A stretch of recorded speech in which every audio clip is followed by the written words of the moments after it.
Bonjour à tous et Salut. bienvenue pour un nouvel épisode de Time for Human. Je suis en présence de Caroline Rousset. Je suis très fier de l'avoir ici en présentiel et je te laisse te présenter sans attendre pour commencer ce nouveau podcast. Salut Cyril, merci déjà de m'avoir invité, c'est trop sympa de pouvoir discuter aujourd'hui avec toi. Bah écoute, ça fait Moi, pour te plaisir. la faire courte, je suis copywriter, donc je fais des landing pages, je fais aussi beaucoup de posts pour les entrepreneurs sur LinkedIn, donc du ghostwriting. Et là récemment, je me suis mis à faire des vidéos d'entrepreneurs. D'accord, ok, super. Et tu me disais en off, du coup, c'est pas le premier job que tu as, loin de là. Tu as déjà eu une expérience entrepreneuriale, donc tu es entrepreneur là depuis quelques temps, Ouais, depuis, un an. depuis un an. Ouais. Ok, donc tu as déjà eu un passé où tu as travaillé en entreprise. Oui, tout à fait. Et pendant combien de temps à peu près? Bah, tu sais, j'ai déjà 36 ans, donc j'ai pas calculé, mais oui, j'ai déjà beaucoup d'expérience, notamment dans les ressources humaines aussi. J'étais recruteuse D'accord. et j'étais aussi entrepreneuse avant. Ok. Ouais, Mm. c'est ce que tu me disais, c'est que tu as eu une belle expérience où tu es parti dans un autre pays Et pour oui, tenter une aventure. ouais, tout à fait. Est-ce- J'avais toujours ce rêve américain en tête. Et j'ai eu l'opportunité un jour de partir aux États-Unis, donc à Los Angeles. Et D'accord. j'avais une passion depuis toujours qui était la mode. Donc je me suis dit, bah, on va essayer là-bas. Je vais lancer ma collection de robes de soirée en fait. Ok. Et donc je suis allée là-bas. Et je savais que j'avais 21 ans à l'époque, donc tu vois, un peu faux folle, tu vois. C'est génial. Mais c'était vraiment un rêve éveillé, quoi. Je faisais vraiment ce que j'aimais et comme j'ai beaucoup d'imagination, pour moi, c'était pas un problème, tu vois, de sortir des modèles et d'arriver à faire la collection, en fait. Ce que j'ai beaucoup aimé dans ce travail-là, c'est m'occuper de la communication, en fait, d'arriver à faire une image de marque. Mhm. Donc, beaucoup travailler sur les défilés de mode, donc l'organisation, trouver les modèles. Donc si je résume juste pour qu'on remette dans le contexte, tu avais 21 ans, tu es partie toute seule aux États-Unis Mm. en te disant je vais créer ma marque et je vais aller vivre là-bas et je vais tenter mon aventure. Ouais, c'est Donc ça. c'était déjà vachement osé. Félicitations à Ouais, toi. bah de rien, Et c'est tout simple. Enfin pour moi ça paraissait logique parce que je suis quelqu'un qui adore les challenges et je me suis dit c'est maintenant ou jamais. Enfin voilà, je suis jeune donc faut tenter des choses et à fond.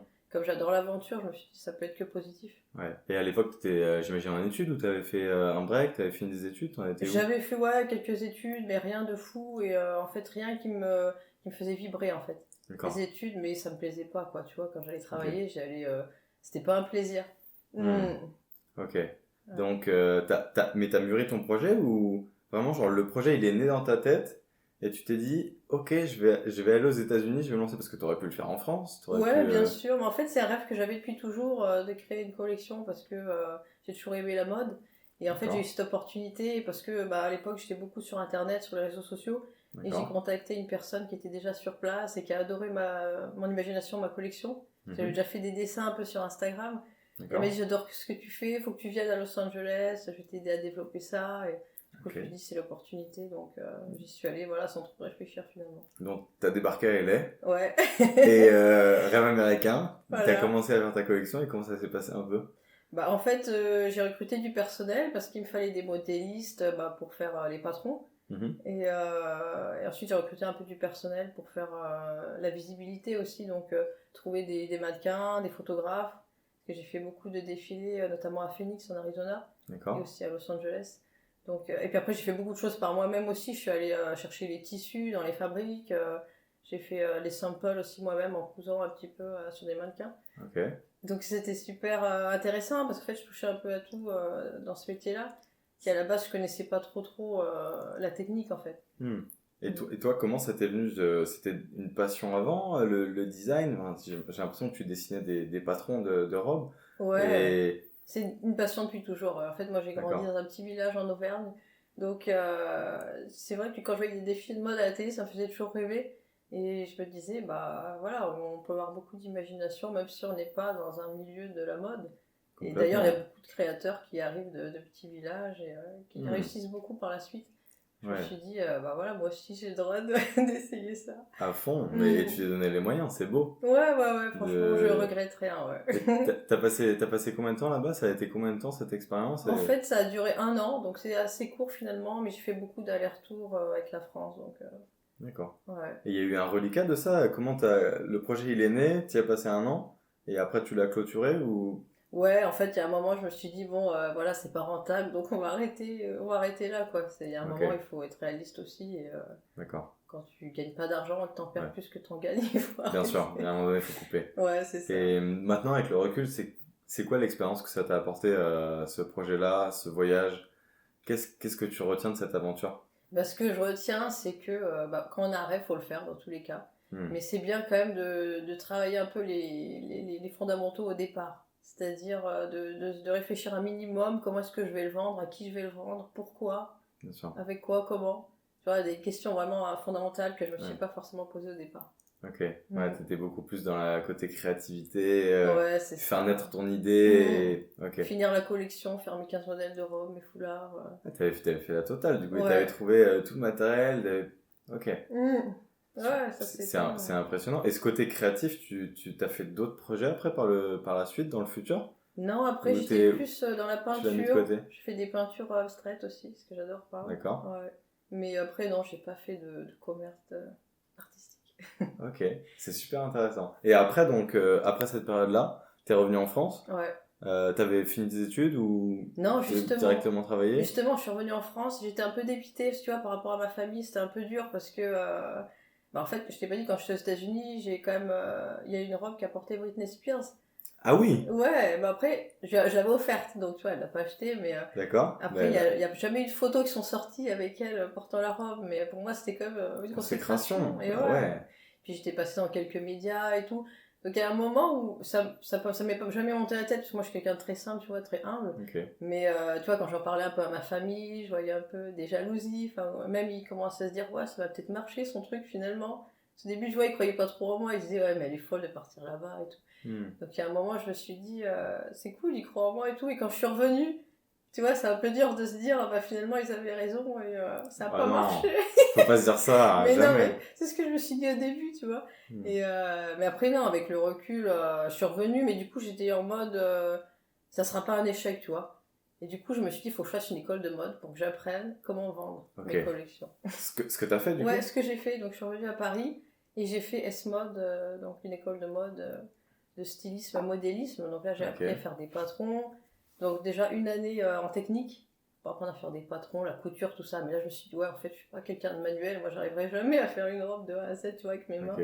Du coup, j'ai fait ensuite une autre formation toujours chez S-Mode et là, c'était marketing et communication de la mode. Donc ça m'a, par contre, ça j'ai adoré. Parce que ça t'expliquait vraiment comment vendre une collection de A à Z, à qui, pourquoi, comment, tu vois, vraiment les essentiels en fait. Ouais, ok, je Donc vois. là, après, j'avais vraiment les bases. Et en fait, durant cette formation, j'ai fait un stage. Il fallait faire un stage et je l'ai fait dans un cabinet de recrutement à Paris qui était D'accord. spécialisé dans la mode et dans le luxe. Et donc là, durant ce stage, j'ai appris aussi le recrutement. Parce que c'est un cabinet qui recrutait du personnel pour les boutiques de luxe. Et là, D'accord. j'ai adoré finalement le recrutement parce que, en fait, j'en avais jamais fait. Et en fait, ce cabinet, c'était vraiment bien parce que j'ai trouvé très humain, tu vois. Et finalement, ils m'ont recruté par la suite parce que le courant est très bien passé. Ok. Et du coup, je me suis retrouvée recruteuse. Et j'ai adoré ce travail parce qu'il mettait vraiment l'humain au centre. Et c'est souvent ce qui manque, tu vois, dans les Ce entreprises. qui est, je trouve, pas toujours le cas chez les Non. RH. Oui, aussi, c'est pour ça que je le mentionne parce qu'il y en a aussi qui font bien le job. On va pas se mentir. Non. Moi, je trouve personnellement, en tout cas, ça n'engage que moi, que le job de RH, il est beaucoup galvaudé dans le sens où on dit on est proche des humains, etc. Et oui, ouais. Alors, dans les faits, c'est dans pas les ça. faits, c'est souvent inhumain Ouais. dans le contact parce que la rentabilité économique, parce qu'il faut vite recruter des personnes, parce qu'il y a des licenciements, parce qu'il y a des périodes d'essai qui sont arrêtées, etc. Ce que je comprends, c'est normal, mais dans la manière dont c'est fait, des fois, t'attendrais de la posture d'une personne qui travaille avec l'humain dans les RH Et que oui, ce soit plus fluide, soit plus smooth. Moi-même, des fois, j'ai vécu des choses où, tu vois, il y a un couperet qui tombe, ça s'arrête, et tu te retrouves face à un humain qui te dit, bon, bah, si tu signes là, merci, au revoir, quoi. Et ouais. Et je dur. dis, ah d'accord, donc c'est comme ça que ça se passe, être RH, etc. Enfin, bref. Ouais, mais justement, ce cabinet, c'était tout l'inverse. C'était Ok. vraiment humain, ils le faisaient vraiment dans les faits. Et, ils m'ont donné ma chance, tu vois, alors que j'y connaissais rien. Et, D'accord. j'ai assez bien évolué là-dedans et j'ai adoré ça en fait. T'as aimé, être dans le monde des RH, auditionner des personnes, être au contact des talents, aller chercher des talents, c'était quelque chose qui te bottait bien? Ouais, j'adorais ça, ouais. Ok. Et on allait aussi tester des boutiques en mode client mystère, tu vois, pour voir, Sympa. pour voir qu'est-ce qu'on pouvait améliorer dans les boutiques pour améliorer enfin, leur rentabilité, tu vois, leur image, tout ça. Et des fois, c'est juste des petits détails qui peuvent tout changer. Et ça, j'ai adoré ça. Ouais. Ça Très ça devait intéressant. être super intéressant comme Ouais, expérience. ouais, c'était super Donc, cool. mais donc, tu étais recruteuse, mais dans le domaine de la mode. Voilà. Et tu recrutais quoi comme genre de personnes? C'était quoi le profil? Des responsables boutiques, des vendeurs. D'accord. Ouais, surtout ça. Et donc, après cette expérience-là, ça a duré combien de temps, ça, à peu près? 2 ans. Ok. Et ça t'a ouvert des nouvelles perspectives ou tu t'épanouissais là-dedans? C'était quoi ton schéma de pensée, juste pour essayer de comprendre? En fait, je m'épanouissais là-dedans, mais il manquait quelque chose, tu vois. Moi, je suis quelqu'un qui aime beaucoup la liberté. Et c'est vrai que j'aime pas être dans une boîte, avoir un chef qui me dise faut que tu fasses ça, ça. Même si, tu vois, il y a beaucoup de liberté dans la boîte, mais t'as toujours voilà, des obligations. Et moi, j'aime vraiment être libre de faire ce que je veux, en fait. Ouais. Et en fait, après, bah, j'ai eu des petits boulots, tu vois, mais rien de très intéressant. Et ensuite, D'accord. j'ai eu mes enfants. Donc, comme Mais- j'habite à Paris, j'avais D'accord. pas de place en crèche, c'était la grosse galère. Ok. Et je me suis dit, bah, c'est pas grave, je vais m'en occuper finalement. Et Ok. en fait, je regrette pas du tout parce que bah, j'ai beaucoup appris aussi sur la patience, la gestion du temps, la gestion du stress. J'imagine. Donc, ça m'a beaucoup appris aussi sur C'est moi-même. sûrement la meilleure école de la vie, ça. Oui, je pense. Moi, j'en ai pas, hein, je peux pas en attester, mais Ouais, si, ça doit- apprend énormément, ouais. Ouais. Et du coup, après, bah, je me suis arrêtée quand même pendant 4 ans, tu vois. D'accord. Mais je regrette pas parce que c'est vrai que les enfants, quand ils sont petits, il faut être là aussi pour Bien eux. sûr. Si on aime ça, après. Je on dirais même regrette que pas c'est ça. un bon investissement que tu as fait. Ouais, je pense. En termes de temps, en termes d'énergie, en Hmm. termes de juste bonheur de la vie, quoi. Ouais, c'est ça. Non, mais je regrette pas du tout, ouais. Tu le recommandes, toi, à des personnes, enfin, en tant qu'ancienne RH, en plus, tu sais de quoi on parle, c'est un choix important pour la carrière. Tout à fait. C'est quoi le retour d'expérience que tu pourrais faire sur le fait d'avoir pris du temps pour tes enfants et après le rebond? Parce que ça n'empêche rien. Souvent, j'ai l'impression que il y a des personnes qui se disent si je prends du temps pour faire X projet, hein, m'occuper de mes enfants ou faire une année sabbatique, c'est pas tellement le temps en lui-même qui va être problématique, mais c'est l'après. Et oui, c'est ça. Et toi qui as fait une coupure quand même de 4 ans, c'est quoi ton retour d'expérience là-dessus? Bah, moi, c'est très positif. Je pense que si on peut le faire, il faut le faire. Parce que c'est vrai que D'accord. c'est très bon pour toi, mais aussi pour tes enfants. Parce que c'est quand ils sont petits qu'ils ont besoin de leurs parents. Hmm. Et du coup, ouais, si on peut le faire, c'est vraiment bien de le faire. Et aussi, c'est pas parce qu'on est parents qu'on peut pas avoir une autre activité à côté. Tu vois, comme par exemple Nina Ramen, je sais qu'elle a monté sa boîte au moment où elle était enceinte. Donc pourquoi pas avoir une autre activité à côté en plus. Ouais, c'est inspirant. Ouais. Et du coup, au contraire, moi, bah, c'est que je me suis arrêtée pendant 4 ans, c'est quand même assez long. Mais du coup, ça me laissait le temps de réfléchir aussi à ce que je voulais faire et à me donner de l'énergie pour la suite, tu vois. Et l'énergie, c'est voilà. ça qu'on veut. Et quand je suis revenue après sur un milieu professionnel, bah, j'étais à fond parce que bah, voilà, j'avais ma dose aussi de couches et tout. Ils ont eu t'en donner beaucoup de l'énergie en plus, ces enfants. Ouais, et c'était pas facile. Non, ils avaient besoin de beaucoup d'attention et il fallait quand même tenir le coup. Ouais. Mais non, c'est un très bon exercice. Hyper intéressant. Et du coup, après, tu as fini cette période de vie et c'était quoi tes premières aspirations? Parce que là, tu disais que tu as eu le temps de réfléchir justement à qu'est-ce que tu voulais vraiment. Tu avais déjà plusieurs expériences professionnelles dans la vie, dans plusieurs pays. Dans quoi tu t'es lancé? Ben, en fait, j'avais plusieurs idées à la base. Je voulais faire un site de rencontre. D'accord. En fait, tu vois, je suis quelqu'un où j'ai plusieurs idées, tu vois, et des fois, j'arrive pas à canaliser, à me dire, tu te lances vraiment là-dedans, tu restes focus. Et le problème, tu vois, c'est que quand t'as plein d'idées, finalement, t'en fais aucune. Et après, j'avais eu l'idée depuis toujours de faire un site de rencontre, tu vois. Mais en discutant un peu avec plusieurs entrepreneurs, tu vois, je me dis c'est quand même un projet où il y a beaucoup de concurrence et il faut mettre beaucoup quand même au départ, tu vois, pour lancer le truc. Donc j'avais fait des devis, tout ça, mais après je suis non, voilà, pas tout de suite, quoi. On verra après, pourquoi pas, mais là non. Du coup, après, j'avais réfléchi un peu à qu'est-ce que je pourrais faire où il y aurait vraiment de la demande, tu vois. Et j'avais fait le test Assess First, tu sais, le test de Assess First, tu connais pas? Je connais pas, non. C'est un test pour voir dans quel métier tu peux être et test de personnalité? Ouais, c'est ça. Ok. Du type MBTI, ce genre de choses? C'est pas vraiment ça, c'est un test qu'ils ont vraiment fait eux en interne. D'accord. Pour voir par rapport à tes réponses. Et ça t'a apporté des réponses sur quelle était ton énergie? Oui, c'est ça qui est intéressant. Quelles étaient tes appétences, sur quoi tu voulais aller, etc. Ouais, c'est ça, ouais. Ça, c'est intéressant là-dessus. Et du coup, moi, ça disait que je pourrais faire business developer, tu vois, plus dans le marketing, commerce. Et ça te parlait, ça? Toi, en toi, je veux dire, Moi, j'y connaissais pas grand-chose, tu vois. Je me suis renseignée un peu sur Internet, sur le travail et tout. J'ai vu qu'il y avait énormément de demandes et de possibilités d'évolution. Donc, je me suis dit, pourquoi pas, tu vois. D'accord. Et du coup, c'est pour ça qu'après, je suis rentrée dans une start-up à Station F en tant que SDR. D'accord. Qui veut dire? Sales développement représentatif. D'accord. Ok, C'est, donc tu t'étais commercial. Oui, c'est un Tu commercial. développais En fait. le commerce. Ça fait beaucoup d'anglicismes. Il y a des gens Oui. dans mon podcast qui m'ont dit les anglicismes. Il faut traduire parce qu'il y a des gens qui n'en mettent pas. Donc maintenant, je me Oui, dis, t'as ok, raison, ouais, c'est vrai. ça fait trop. Ouais. Tu vois? C'est un joli mot pour dire commercial Ouais. 2.0. Ok, t'étais Ouais. commercial et Tout à fait. d'accord. Et ça t'a plu Ouais, si franchement c'était super bien, la boîte était trop cool et tout, mais c'est vrai que je passais mon temps à faire des appels, tu vois, du cold calling du matin au soir, des appels à froid. Et D'accord. ça, je me suis dit non, c'est pas ça que je veux faire. Mais c'est marrant, Ok. mais franchement, c'est bien de le faire pour voir ce que c'est et pour se challenger aussi soi-même, parce que Bien sûr. quand t'arrives à avoir un rendez-vous, t'es super content en fait. Ouais. C'est vraiment pas facile. Hein, C'est dur le call calling. Ouais, tu passes énormément d'appels. Encore une fois, call calling, terme anglais, ça veut dire d'appeler les gens. Donc vous Ouais, avez appel une à liste froid. de X clients, ou pas d'ailleurs, ou ça peut être des appels où tu sais que tu as des gens appelés, tu essaies de faire c'est du démarchage téléphonique. Ouais, en fait. c'est ça.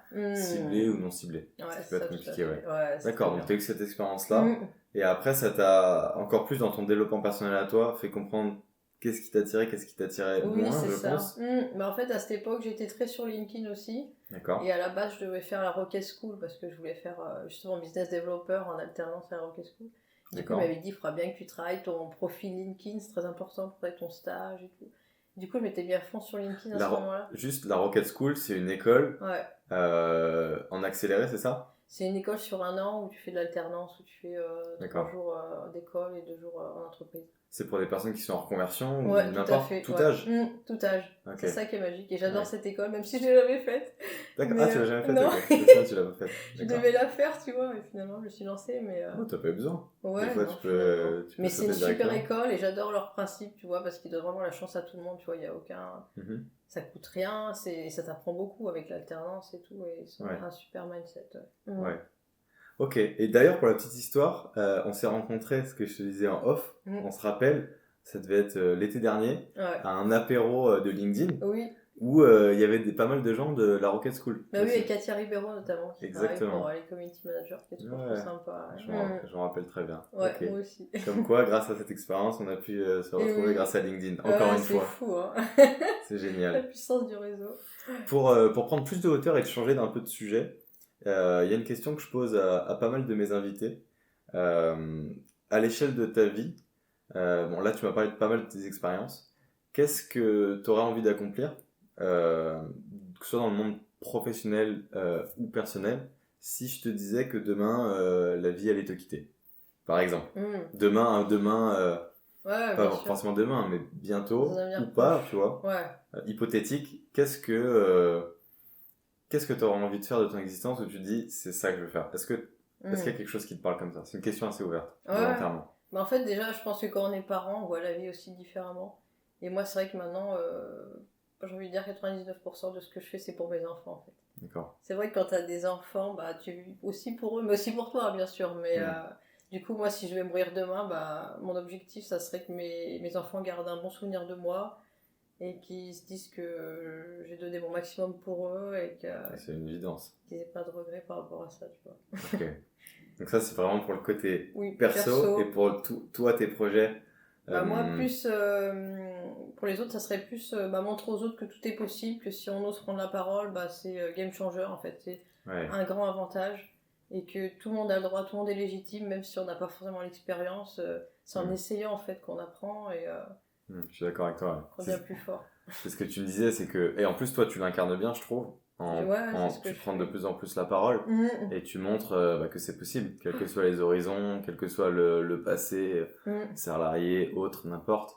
Et tu interviews des personnes là depuis quelques temps aussi pour leur poser des questions et savoir en quoi ils sont légitimes ou juste comment apporter des choses en fait. Ouais, c'est ça. C'est juste ça. Ouais, c'est ça, parce que chacun a apporté par rapport à... Enfin, peu importe son expérience, en fait, on a tous quelque chose à apporter aux autres et c'est ça que je trouve super.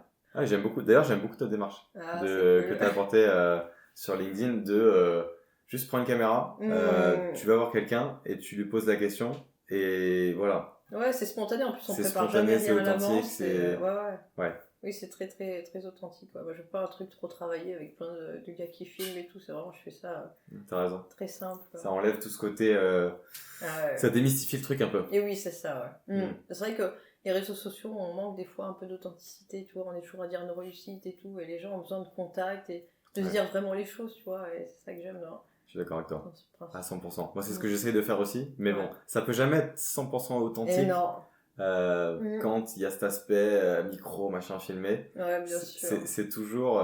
t'as toujours le cerveau et l'ego qui travaillent et qui est déformé. Ouais, bah ouais, c'est sûr. Comment tu gères, toi d'ailleurs, t'es quand même pas mal présente sur LinkedIn.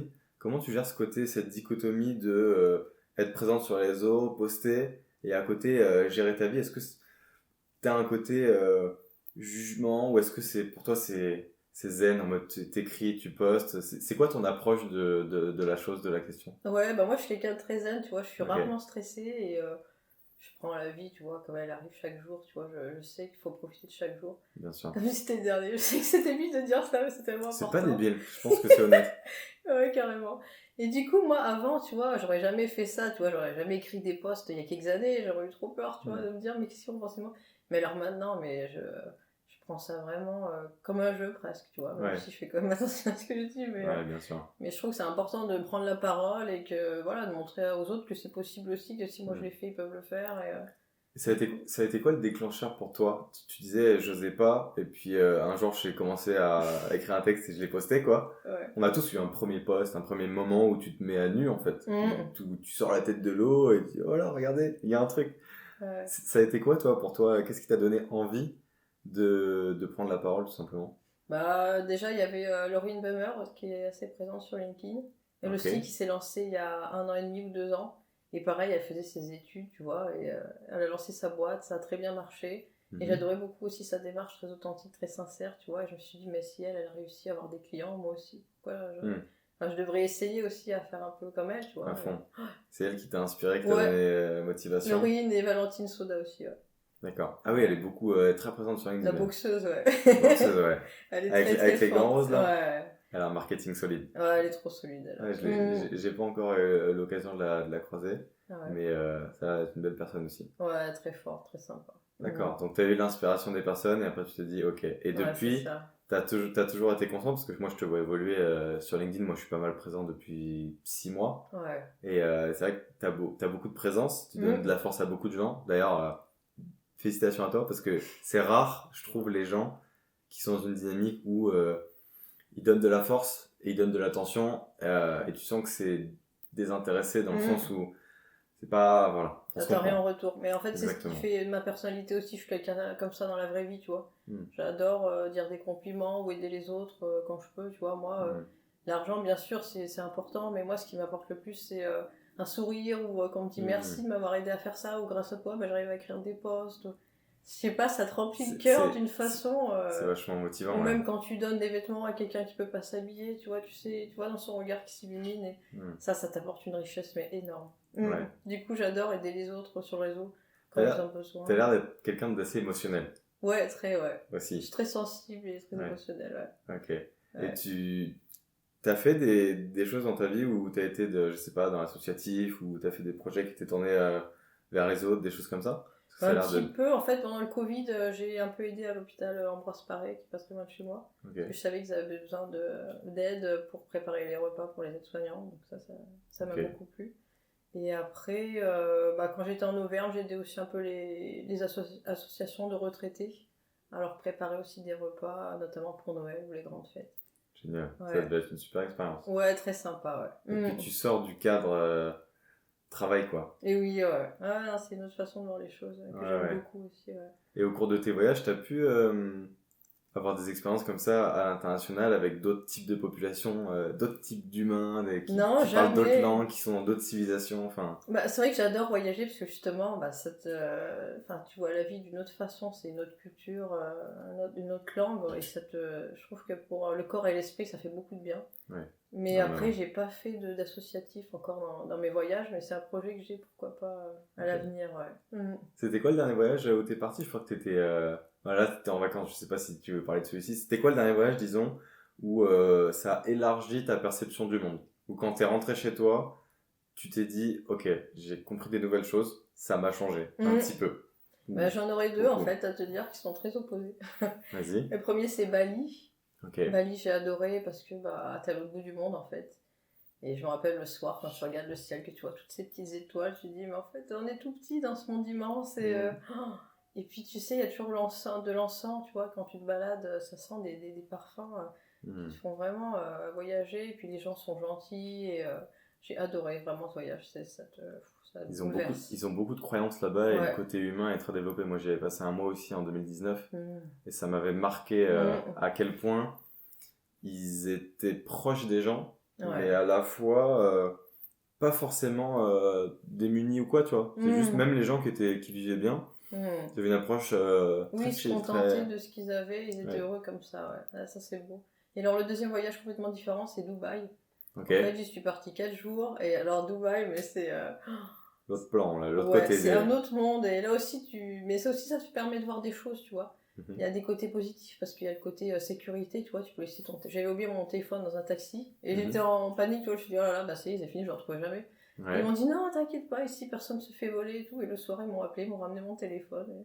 Enfin, Mhm. ça c'est super bien. Après par contre il fait hyper chaud et toi t'as la clim, t'es toujours enfermé, tu vois.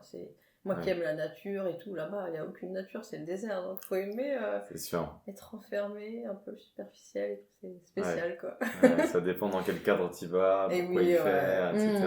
Mais Ouais, c'est ça. ok, je comprends. Mm. Et t'as fait d'autres pays, un peu sur d'autres continents, où tu t'es dit, waouh, choc culturel. Ouais, Genre, bah je les sais pas, États-Unis, clairement, les États-Unis, je ouais. suis allée à New York, Los Angeles, Phoenix, en Arizona, Texas, tout ça, et Houston aussi, ouais, je suis allée. Et ça t'a marqué l'approche des Américains de juste quand ils lancent des projets, ce côté American Dream, genre Mm. on y croit, les gens qui envoient de la force et tout. Ouais, j'adore leur façon de penser, leur façon de vivre, en fait. Ils sont vraiment... Ok. tu vois, ils se lancent, ils se sentent libres. Et puis même dans la rue, tu vois, je sens pas de jugement comme des fois on peut avoir un peu en France. Ah oui? Je trouve qu'ils sont plus libres dans leur façon de vivre, ouais. Ok. Et puis c'est vrai que les entrepreneurs américains, bah, ils tentent, quoi. Et c'est ça qui est bien aussi. Mais ça arrive en France, là, j'ai l'impression.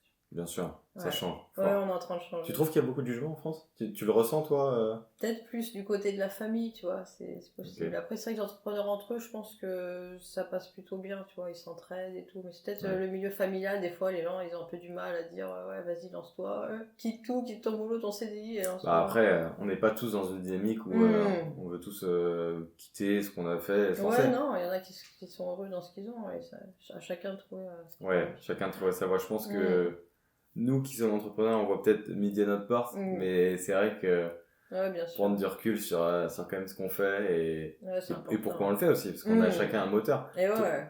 Toi, est-ce que c'est une question bête, mais le moteur qui t'anime en ce moment là, ce que tu fais, est-ce que il y aurait quelque chose d'autre qui pourrait t'animer pareil, mais en dehors de l'entrepreneuriat, où tu te dis j'en ferai mon métier, mais pas forcément. Ce serait possible pour toi? Ou c'est vraiment l'aspect liberté qui t'intéresse? Parce que pour moi, l'entrepreneuriat, au-delà du fait d'entreprendre, c'est un mode de vie aussi. Et oui, ouais. C'est de gérer son temps, Mm. gérer un peu plus comment rendre ses finances, Mm. et du coup pouvoir créer des projets à ton image. Et Ouais, donc tout à designer ta fait. vie à ton image. Mm. Si tu veux plus accélérer ou plus ralentir, plus avoir des enfants ou plus pouvoir voyager, enfin... Ouais, bah c'est ça que j'adore dans l'entrepreneuriat, justement, c'est cette liberté qui est très importante pour moi, de pouvoir Ok. gérer ma vie comme j'ai envie, en fait, c'est Hmm. hyper important. J'ai envie de te poser une question, une deuxième question très profonde. Ok. C'est qui n'a rien à voir avec l'entrepreneuriat.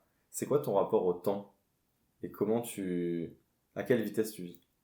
Bah, en fait, moi, je sais que le temps est compté et que bah, le temps qui est perdu, on le rattrapera jamais, en fait. Donc, je sais que bah, chaque minute est importante et qu'il faut en profiter à fond. Donc, moi, après, Hmm. le temps, bah, je m'organise ma journée par rapport aux priorités.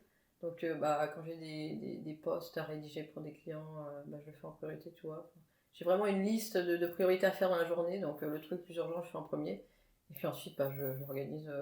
Et moi, en fait, je dors pas beaucoup la nuit. Je dors 4-5 heures, tu vois. Oula, Ouais. Mais parce que j'en ai pas besoin de plus, en fait. t'es sûr que ton corps il a pas besoin de 7-8 heures? Non. Ok, ok.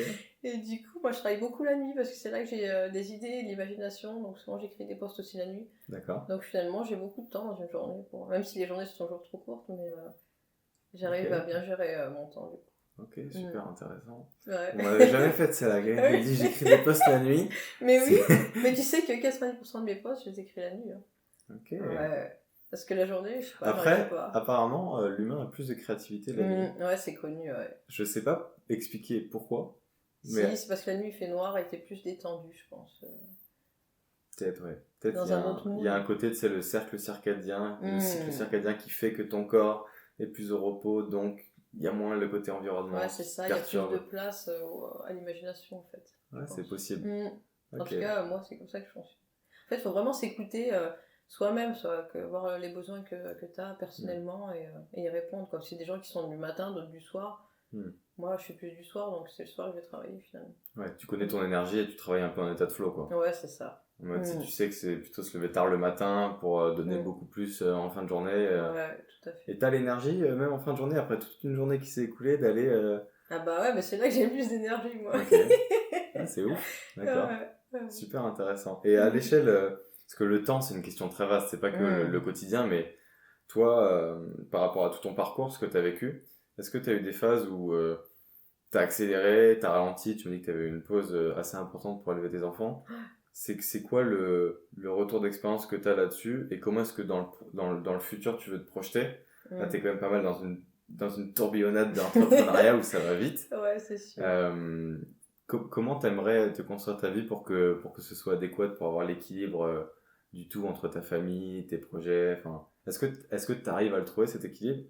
Est-ce que tu le construis et si oui, comment?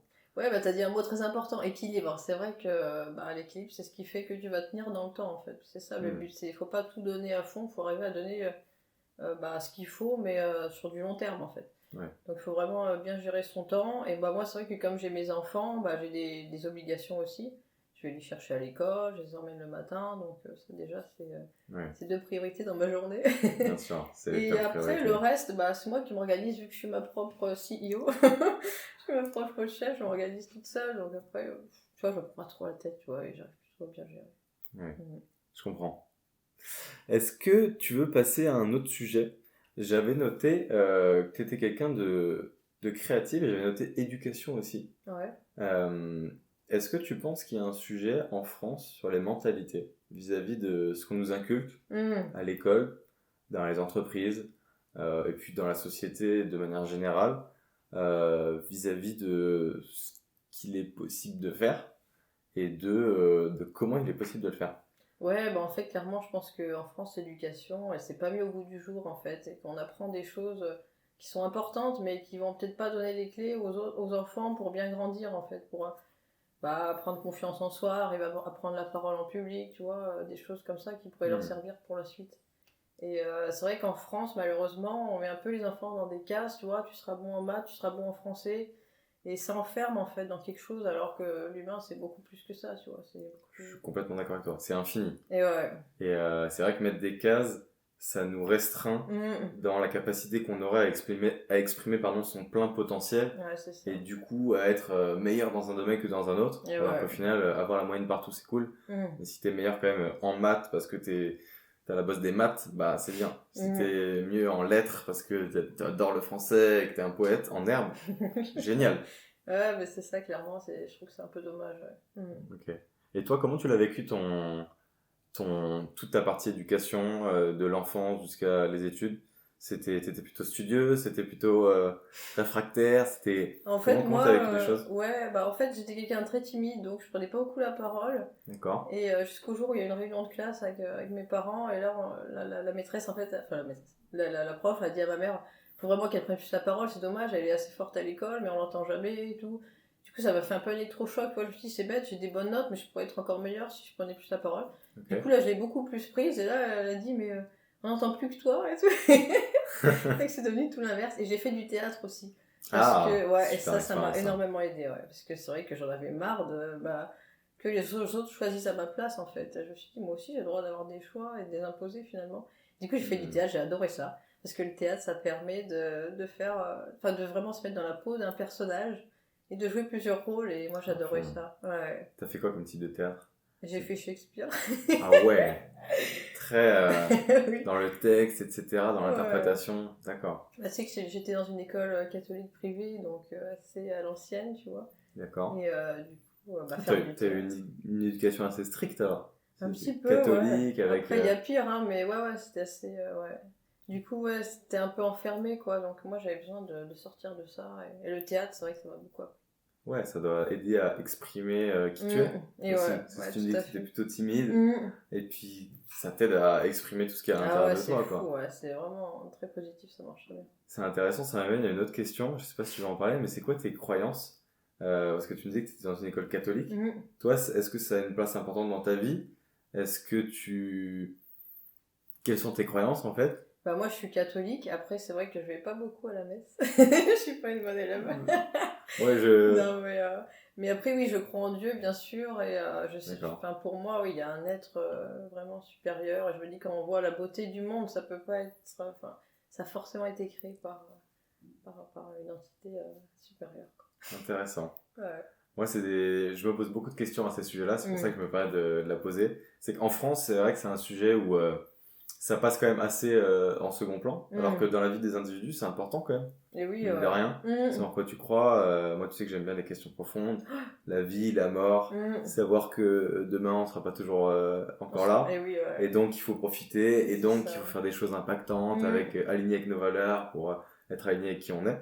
Et c'est vrai que ça s'inscrit dans un tout. Ouais, bien Et sûr. je me rends compte là quand même, après mon voyage en Inde où j'ai passé 2 semaines, qu'il y a des pays dans le monde où ça revêt une place beaucoup plus importante. Ouais, et que c'est un sujet qui est comme un autre, quoi. Ouais, bien sûr, mais c'est vrai que quand tu comprends que t'es pas éternel et que bah Pas éternel, malheureusement. finalement on va tous y passer. On va tous y passer, ouais. Et ben bon, tu te dis, il faut vraiment profiter de jour après jour à fond, quoi, parce que c'est trop dommage sinon. Ouais. Et au-delà du fait, moi, tu sais, je suis ingénieur, je sais même pas si tu le sais. Non, je savais pas. Je suis ingénieur, je suis quelqu'un de très cartésien quand même. Ah ouais, d'accord.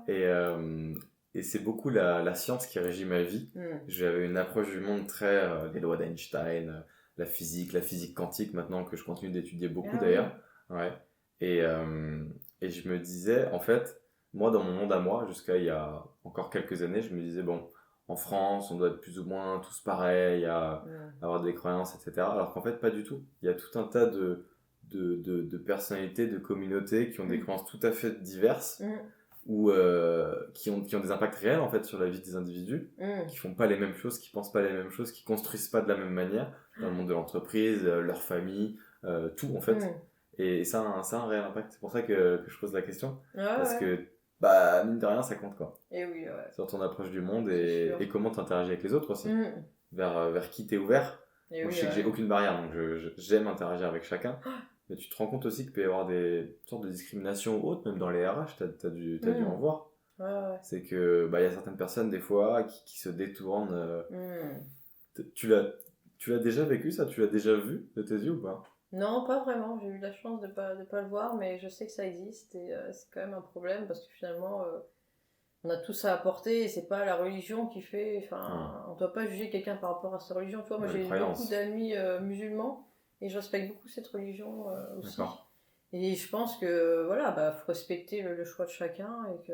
Bien sûr. C'est pas pour ça qu'on doit pas parler à quelqu'un juste parce qu'on n'a pas les mêmes croyances. Faut être ouvert d'esprit après, tout simplement. Ouais, tout à fait. Je veux dire, surtout dans le monde dans lequel on vit maintenant, c'est mondialisé, tout s'entrechoque. Et on peut voir tout ce qui se passe partout sur les réseaux, enfin plus ou moins, on se comprend. Mais c'est intéressant de voir aussi comment les gens sont dans leur tête, dans leurs croyances et qu'est-ce qui s'y passe. Parce que c'est vrai que vu que c'est des sujets où on n'en parle pas, moi personnellement je me demande toujours, tu vois, quelles sont les habitudes des gens vis-à-vis de ça. C'est quoi l'impact que ça a réel sur leur vie en fait. Parce que vu que c'est un sujet qui est assez on n'en parle pas, quel est l'impact en fait. Il y a des gens, ça drive leur vie et c'est leur moteur, littéralement. Il y a des poursuites, il y a des quêtes spirituelles, il y a des choses qui font, que ce soit d'aider les gens ou que ce soit plus de construire des projets, je sais pas moi, pour l'éducation ou un sujet en particulier qui les touche parce qu'il y a des maladies ou quoi, ou j'en sais rien, ou même pas associatif. Et juste, ils aiment un secteur, ils aiment un domaine, ils sont dedans parce que ça fait avancer quelque chose dans un domaine qui est plus grand. Et ouais, bien sûr. Et c'est vrai que quand t'es croyant, ce que t'apprends aussi, c'est que ce que tu fais sur Terre, c'est pour préparer ta vie future. Donc si tu fais des bonnes actions, que t'es bon, normalement tu seras bien au paradis. Moi j'y crois pas personnellement, donc je vais pas te dire que j'y crois, mais je pense que même dans cette vie-là, tu peux te dire genre je fais des bonnes actions et je me sens bien par rapport à ça. Ouais, bien sûr. Donc même s'il n'y a pas d'après. Non, mais d'ailleurs je pense que c'est mieux de pas penser à l'après et de le faire vraiment pour le moment présent finalement. Faut pas le calculer quoi. Tu vis le moment présent, toi? Ah bah ouais, à fond. À fond. Justement, avant, c'est un problème que j'avais. Je vivais pour le futur ou alors je vivais pour le passé. Mais je vivais jamais pour le présent. Et en fait, c'est trop dommage, quoi. Il y a plein de gens qui vivent pas au présent alors que c'est Ouais. là que c'est le plus important. Et c'est comment t'as la présence d'esprit et le retour de dire avant je vivais dans le présent et dans le futur. Comment tu le... Bah, j'ai réalisé ça moi-même, en fait. Enfin, je sais pas, en faisant une introspection sur moi-même, je me suis dit avant. Bah, je sais pas, je pensais toujours au voyage que j'allais faire ou qu'est-ce que j'allais faire. Mais en fait, Tu te projetais? ouais, je me projetais tout le temps, ouais. Ok. Du coup, j'y vais jamais le moment présent. Ouais. C'est dur ça. On est dans une Ouais. société qui nous demande aussi beaucoup, enfin qui nous demande. Il y a une sorte de pression de qu'est-ce que je veux devenir, comment je veux être, Et ouais. et on se pose jamais trop la question de de quoi j'ai envie maintenant. Je trouve. Ouais, ah, mais ça, oui, je suis 100% d'accord. Ouais. On vit pas assez le moment présent. Ouais. Et même sur les décisions du quotidien où tu te dis j'ai plus envie d'aller vers cette activité ou cette activité. Et puis dans les projections court, moyen terme, où tu te dis dans 1 an, 2 ans, j'aimerais bien aller dans cette direction, aller dans cette voie-là. Parce que voilà, on nous pressurise tellement qu'on est toujours les enfants. Moi, maintenant, je suis assez ahuri de voir quand je demande à des enfants de 14-15 ans ce qu'ils veulent faire. Et en fait, on leur pose tellement la question très très jeune que c'est comme s'ils devaient avoir une réponse. Alors que la réponse, elle est impossible à trouver. Bah ouais, même quelqu'un de 30 ans, la majeure partie des gens en France, je pense, tu leur poseras la question de est-ce que tu as trouvé ton travail de vie, ta mission de vie, ce qui t'anime, machin. Je pense que la moitié te dirait non.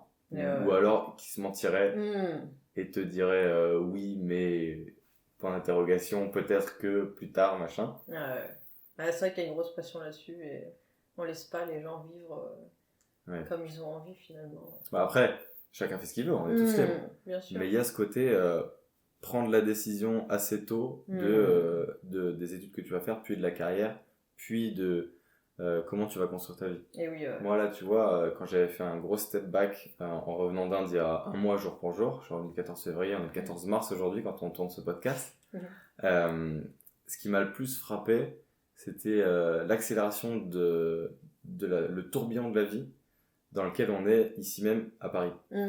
Et ce côté, tout doit aller vite, et on n'a pas le temps de prendre du recul sur vraiment ce qu'on veut, mais sur le temps long, quoi. Ouais, on n'a pas le temps de prendre le temps. Ouais, enfin, on le prend pas plutôt. Oui, le temps, il est là, il demande rien à personne, le temps. On le prend, on s'assoit et c'est cool. Mais c'est ce côté, j'arrive pas à faire un bilan et à me dire, ok, ça, ce serait bien pour moi. Je fais une transition qui va durer X. Moi, par exemple, j'en ai fait plusieurs des transitions. Je suis passé de ingénieur à commercial, par exemple, tu vois. Première transition, avec entre deux un voyage de 6 mois où je suis parti en sac à dos. Et j'ai fait tout un tas de choses en Asie. C'était en 2019. Et après, j'avais fait une deuxième transition où j'ai fait une rupture conventionnelle. J'ai commencé à entreprendre. Et à chaque fois, j'avais dans l'idée d'avoir un temps qui allait être un temps de transition où je savais très bien que ça allait patauger, que ça allait être compliqué, qu'il allait avoir cet entre-deux. Et je pense que le plus dur, au-delà d'assumer ce temps-là et de pouvoir le préparer, c'est le regard des autres autour de ça et de se dire ok, j'assume au regard de tous, bah je suis en transition. M'embêtez pas, je suis en transition. Mais il y a beaucoup de pays où après le bac, les jeunes partent 1 an à l'étranger, tu vois, justement, pour en apprendre plus sur moi-même, notamment les pays en Norvège, tu vois, suédois, tout ça.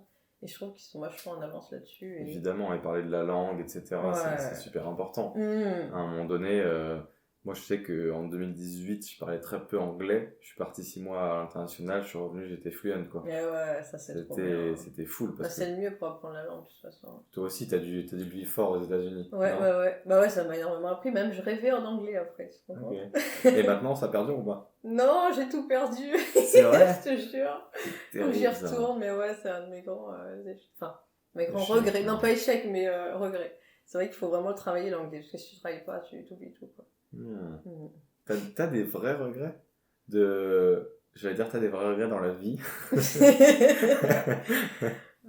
Des échecs entrepreneuriaux ou pas? Je trouve que la question, elle est un peu galvaudée, des échecs. Parce que pour moi, tout ce que tu fais, enfin, il n'y a pas d'échec. Genre, tu rates, t'évolues, tu passes à autre chose, t'apprends. Ouais, bien sûr. Oui, il y a des échecs, mais... Ben oui, il y en a tous des échecs, mais bien sûr. Les regrets, la question est plus profonde, je trouve. Bah, Peut-être, regret, c'est oui, des oui, bien regrets. sûr. Bah, regret, bah, par rapport à ma première marque, justement, le regret que j'ai eu, c'est bah, j'aurais peut-être pas dû partir, tu vois, avec mon sac à dos comme ça et faire d'abord mon école de mode avec quelques bases, et là, ça aurait mieux marché, je pense. Si c'était à refaire, Ouais, t'aurais fait dans l'autre ordre. oui, T'aurais voilà. d'abord. Ok. Hmm. Ouais. Et de manière purement. Enfin, à l'échelle de la vie, Hmm. t'aurais préféré mettre quand même les études et attendre avant d'y aller, mais sans te lancer. Parce que moi, je trouve que ce qui est osé, ce que Hmm. t'as fait, qui était quand même vachement audacieux, Ouais. c'est de partir et de se dire, ok, c'est balèze quand même. Tu fais un visa, Hmm. il y a de l'argent, t'engages des frais, tu Ouais. prends l'avion, t'y vas, quoi. Hmm. Et après, voilà, Mais oui, c'est bien sûr. l'inconnu devant toi, Ouais, quoi. après, c'est un regret, mais je sais que si je devais le refaire, je le ferais pareil. Parce que moi, je suis quelqu'un comme ça, tu vois, de spontané. J'aime pas les trucs trop calculés et tout. J'aime mieux partir et voir si ça marche ou pas. Tu vois, je pense qu'il y a aussi une part de chance là-dedans. Et, je Ouais, pense que si ça s'est pas fait, c'est que ça devait pas se faire. Mais c'est ouais, pas pour ça que je ferais pas d'autres choses, tu vois, par la suite. à fond. Hmm. Tu crois aux synchronicités? Tu sais ce que c'est, ce mot-là? Non. Les synchronicités, c'est un mot où on dit qu'il se passe des choses dans ta vie et où à un moment donné, c'est pas du hasard, Hmm. c'est il y a un alignement de choses et tu rencontres la bonne personne, ou c'est le moment et il se passe quelque chose, t'as une autre opportunité, Ah ouais, ou bah, alors c'est tu tout à fait rencontres ça. quelqu'un. Ouais. Hmm. Et Je pense qu'on rencontre toujours des personnes, c'est pas un hasard, quoi. C'est qu'elles devaient venir dans notre vie à ce moment-là. hmm, Hmm. moi je pense à la même chose. C'est fort parce que quand tu comprends que tout est lié, que tous les êtres humains sont liés, il y a toutes des Hmm. énergies Ouais, qui nous c'est relient, fou, hein. Ouais. il y a un moment donné où tu te dis, la chance, oui, Hmm. mais quand même, il y a un truc encore plus fort. Hmm. Et C'est clair. c'est je sais plus qui en parlait sur LinkedIn, et qui disait que la chance, ça se provoque, bien évidemment. Hmm. Mais moi, je pense que ça va même encore plus loin. Je pense que la chance, ça se crée.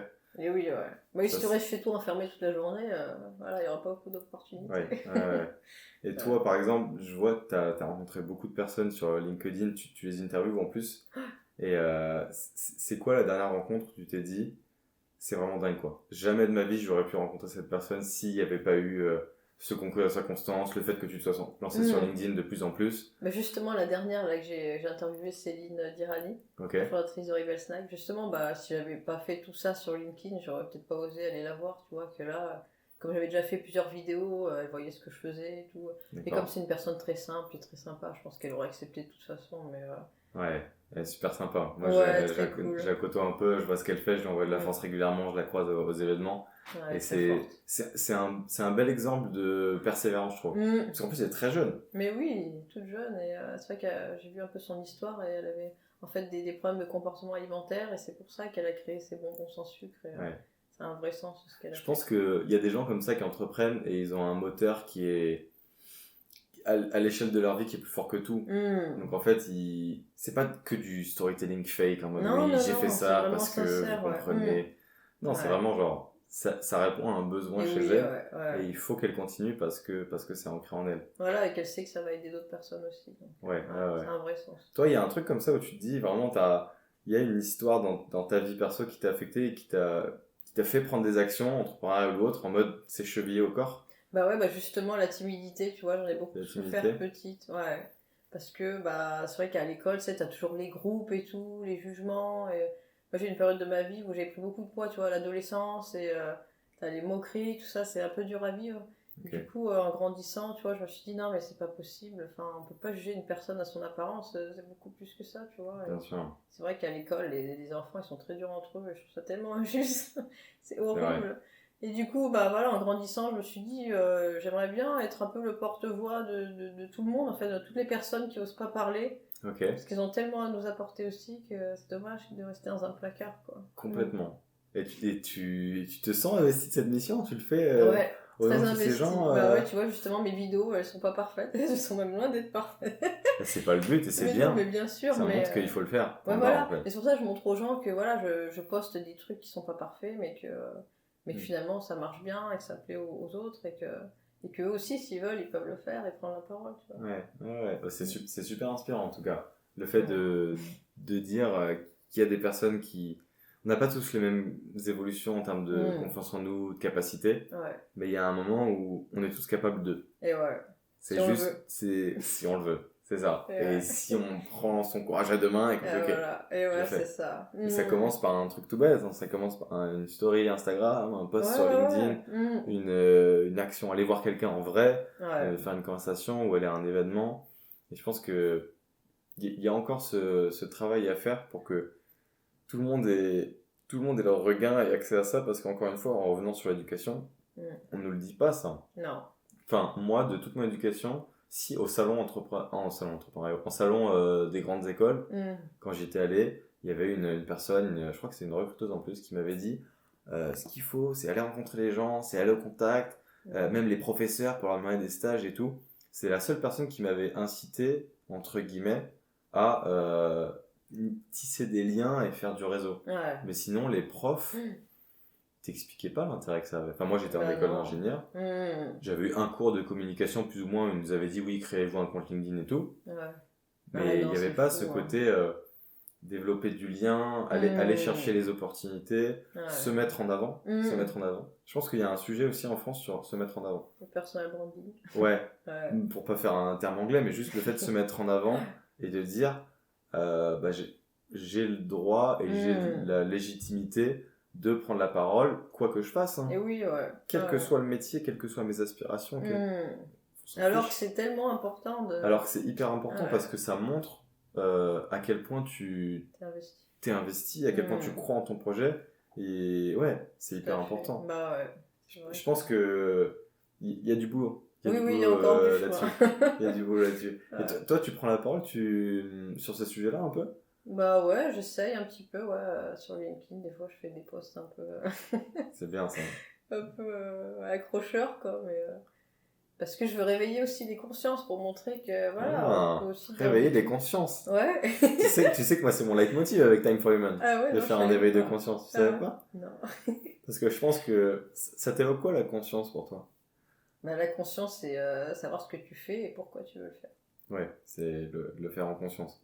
Et je pense que cette fameuse prise de conscience, moi, les sujets pour lesquels je milite quand même, c'est l'humain, remettre la place de l'humain au centre, quoi que tu fasses, dans quel que soit ton métier, savoir que bon, t'es mortel et que ta vie, il faut la designer tout de suite, il faut savoir ce que tu veux faire de ta vie tout de suite, il faut te poser des questions, faut pas genre laisser couler. Et oui, ouais. Et puis, pour revenir à la conscience, c'est le côté, s'il y a la conscience, c'est qu'il y a l'inconscient. Et qu'on est beaucoup contrôlé par ce qui nous régit, mais dont on n'a pas conscience. Ouais, nos barrières limitantes. Je sais pas si tu sais, mais 95% de nos actions sont inconscientes. J'avais tiré ça d'une étude d'un Américain qui expliquait ça, c'est que souvent, tu répètes les mêmes choses, et de par ton conditionnement et ton quotidien, tu fais les mêmes choses. Et donc, du coup, tu penses être en conscience dans ce que tu fais, dans tout ce que tu fais dans tes journées, mais tu l'es pas forcément. Parce que tu reproduis des schémas, en fait. Et oui, ouais. Alors que quand tu as une prise de conscience, quand il y a une rupture de pattern, encore une fois, un terme anglais, ça veut dire juste que il y a un élément extérieur qui vient dans ta vie et qui percute ta réalité. Ouais. Typiquement, j'en sais rien, tu t'es dans un voyage et tu vois des gens qui font des choses que tu n'as jamais vues de ta vie, tu dis waouh, là tu as une prise de conscience. Et oui, ouais. Tu dis ça existe, c'est possible de faire ça comme ça. Et là, après, ça va faire évoluer ton esprit et tu vas dire c'est possible de faire les choses différemment. Et tu vas évoluer vers quelque chose d'autre. Et moi, c'est ça que je veux promouvoir avec Time for Human, c'est de dire aux gens, en fait, votre vie, c'est autour de votre bien-être, en fait. De l'humain, de votre épanouissement, de votre développement personnel, sans prendre les termes galvaudés d'entrepreneuriat et autres. C'est juste en tant qu'humain, il y a un moment donné où tu nais, tu fais ta vie, et après, tu es dans la spirale infernale. Donc, on sait tous, c'est le boulot, c'est machin. Et il faut arriver à sortir la tête de l'eau, respirer, regarder un peu à droite à gauche ce qui se passe, et dire, est-ce que je retourne sous l'eau, ou est-ce que je prends plus de temps pour respirer? Pour voir mes vraies priorités. Mais c'est vrai que c'est pas si simple. Prioriser, et voilà. C'est vrai que c'est pas si simple parce que tout le monde vit à 100 à l'heure, notamment dans les grandes villes comme à Paris, dans le métro, tout ça, tu vois. Et c'est vrai que les gens, ils ont aussi des obligations parce que souvent, ils font un crédit pour acheter un appart, donc il faut pouvoir le rembourser. Donc, tu vois, c'est... Ouais, après, c'est un cercle vicieux difficile à briser. C'est des cercles vicieux, je suis d'accord. Mais ça part quand même à la base de choix. Il y a un jour où tu te réveilles et tu signes le prêt, et puis après, bon, quand t'as signé pour 20 ans, t'as signé pour 20 ans. Mais tu peux toujours essayer de trouver des subterfuges et de contourner le problème. Il y a toujours des portes de sortie, tu vois. Heureusement. Mais au-delà de ça, quand tu parles de prise de conscience, moi, ça m'évoque vraiment ce côté changer de référentiel, tu vois. Comprendre que t'es pas dans un carré où t'es enfermé dans le carré, en fait. Il y a des carrés, il y a plein de carrés et tu peux changer de carré aussi vite que t'en as envie. Et oui, ouais. Et à l'infini, en fait. Possible de casser les codes. Ouais, à fond. Casser les carrés. Casser les carrés, fort, casser les carrés. Et je pense que même sur les réseaux, tu vois, hier j'étais à l'événement d'Ulysse Lubin. Je sais pas si oui, tu vois. J'ai vu qu'il allait faire un truc sur Netflix. Il a fait un documentaire autour de son combat de Muay Thai. Pour ceux qui le connaissent pas, c'est un entrepreneur qui relève des challenges à travers le monde et qui part voyager dans certains pays et qui fait des choses, qui se filme et ensuite qui poste ça sur les réseaux sociaux. Il parle beaucoup de développement personnel et autres. Et ça m'a fait penser à un truc. Le titre de la conférence, c'était passer de TikTok à Netflix. Et en gros, le fait est que il y a encore dans l'inconscient collectif le côté soit t'es créateur de contenu et tu fais des trucs sur TikTok et c'est que ça, soit t'es sur LinkedIn et tu fais ça, soit t'as des gros budgets et t'es un acteur et t'es sur Netflix. Alors qu'en fait, dans le monde dans lequel on vit aujourd'hui, tu peux passer de ta chambre à faire des TikTok, puis tourner avec une caméra qui est sensiblement la même, mais en fait monter un documentaire entier, un film d'1 heure, et puis qui se retrouve sur Netflix. Et c'était ça le sujet de la conférence, en fait. C'était comment aller de l'un à l'autre, et quel est le pas entre les deux. Comment avoir les contacts, quel est le pas psychologique, est-ce que c'est le même travail, en production, réalisation, diffusion, etc. Et c'est super intéressant parce que tu vois que tout est possible, quoi. Et oui, c'est ça qui est bien. Vraiment, littéralement. Et tu comprends que même avec un petit budget, tu peux prendre un vidéaste qui a voilà, des compétences, qui vient, qui te filme, et derrière après un monteur, et tu fais ton aventure. Bon, là, c'était une aventure, c'était du voyage, mais ça peut être n'importe quoi, ça peut être un truc entrepreneurial. Ouais, tout à fait, mais ça qui est bien maintenant, c'est de se dire que n'importe qui avec un téléphone peut arriver à faire... Et beaucoup de travail, un téléphone et beaucoup de travail, je pense. Parce que bon, il y a le matériel, mais il y a surtout... Oui, parce que si tu dis des trucs nuls, forcément, ça va pas marcher. Mais ouais, il faut un truc qui plaise et il vaut mieux, qui ait du sens. Mais je pense, j'ai perdu le fil de ma pensée, je sais plus pourquoi je parlais de ça, mais je pense que, oui, on parlait de la prise de conscience. Oui, ouais. Parce que moi, j'ai eu une prise de conscience hier encore de à quel point ça peut sortir du cadre seulement de ce qu'on fait, en fait, et toucher les réalités d'autres gens qui sont pas dans cette réalité-là, en fait. Et c'est vrai que moi, quand j'écris, par exemple, un post sur LinkedIn, pour en revenir à ce sujet-là, qui est beaucoup de notre quotidien, à chaque fois, je me dis, il y a des gens qui savent ce que je fais de ma vie, et il y a des gens qui vont me découvrir avec ces lignes. Et donc, qui vont être percutés par ma réalité, et se dire, ok, donc cette personne, elle fait ça de sa vie, c'est son quotidien, c'est machin, c'est son projet. Pourquoi elle fait ça, qu'est-ce qui l'anime, et comment elle a mis en place ces choses-là, en fait. Il y a toujours ce côté de, tu sais, quand tu vois quelqu'un du coin de l'œil, tu dis, ah, il fait ça, d'accord. Enfin, moi, la première question qui me vient à l'esprit, c'est pourquoi il fait ça? Et après, c'est comment il fait ça? Et comment il a réussi à faire ça? Et oui, ouais, c'est ça. C'est ça qui est bien avec les réseaux, c'est que tu t'apprends à aimer une personne aussi au travers de son contenu et ouais, c'est vrai. Ça peut te donner l'idée aussi à toi de faire pareil ou de te lancer tout simplement. Ouais. Toi tu m'as dit tout à l'heure que t'aimerais beaucoup développer le format vidéo là, cette année en 2023. C'est quoi qui te pousse à ça? Justement, c'est cette liberté de faire un peu à ma façon et puis aussi de rencontrer des gens toujours différents, qui ont toujours des choses à apporter, des expériences. Et justement, je trouve ça un peu fou, tu vois, d'aller interviewer des gens que je connais pas à la base et de monter ça moi-même tout seul après chez moi. Je trouve ça marrant. Tu fais tout de A à Z, tu fais tout? Ouais, mais après c'est très simple, hein. Je vais sur CapCut, tu sais, l'application. Je fais vraiment des montages tout ça.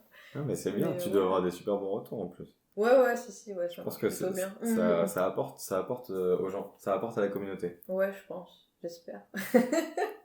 C'est une certitude. Ouais, c'est cool. Bah écoute, je pense qu'on a fait le tour de pas mal de sujets. Est-ce que tu veux évoquer un sujet? Je te laisse carte blanche ou même passer un message, je sais pas. Ouais, écoute, en fait là j'ai un projet, là, c'est d'organiser une énorme fête sur LinkedIn. Pas sur LinkedIn, pas sur un ordinateur, hein, mais en vrai justement. Ouais, quand même. Pour fêter mes 10 000 abonnés, parce que c'est un chiffre, tu vois, mais pour moi ça veut dire beaucoup, parce que je suis partie vraiment de rien, tu vois, j'avais à peine 1000 abonnés il y a à peine un an. Et d'arriver à ce chiffre symbolique de 10 000, pour moi, ça veut dire que moi, personnellement, j'ai réussi à le faire. Et tu vois, pour moi, ça veut vraiment dire quelque chose. Tu vois, ça veut dire que je peux arriver à avoir une communauté, à transmettre aussi des messages. Du coup, j'aimerais vraiment fêter cet événement avec des gens de LinkedIn en vrai. Ok. Du coup, j'ai une idée, c'est d'organiser une énorme fête, tu vois, vraiment le truc avec de la musique et tout, des Ok, concours marrant. avec des jeux, avec des trucs à gagner, avec des sucettes aussi. Ok, let's go in. Et du coup, j'aimerais trouver un sponsor qui aime ce que je fais aussi sur LinkedIn et qui aurait un intérêt là-dedans et Ok, qui sponsorisait la soirée en fait pour que tous les invités viennent gratuitement, tu vois, c'est ça que j'aimerais. wow, super projet. Donc, Ouais. tu es à la recherche d'un sponsor. Ouais, c'est À ça. tous les potentiels sponsors ou à tous les potentielles personnes qui écoutent ce podcast, Madame cherche un sponsor. Voilà, Pour un ou LinkedIn, pour nous plusieurs. faire vivre des choses extraordinaires. Ouais. Et ben c'est génial. Bah écoute, en tout cas, c'était un plaisir de t'avoir reçu ici sur le podcast pour papoter de tout plein de sujets. Ouais, très Et cool. puis, je laisse les personnes te suivre dans tes actualités, que ce soit tu es présente beaucoup sur LinkedIn, Ouais, peut-être un peu sur Instagram aussi maintenant. un petit peu, ouais. Voilà. Bon. Bah écoutez, en tout cas, suivez les aventures de Caroline. Et puis on se retrouve pour un nouveau numéro. Ça C'était marche. Time for Human. Merci Cyril. Bye bye. Salut.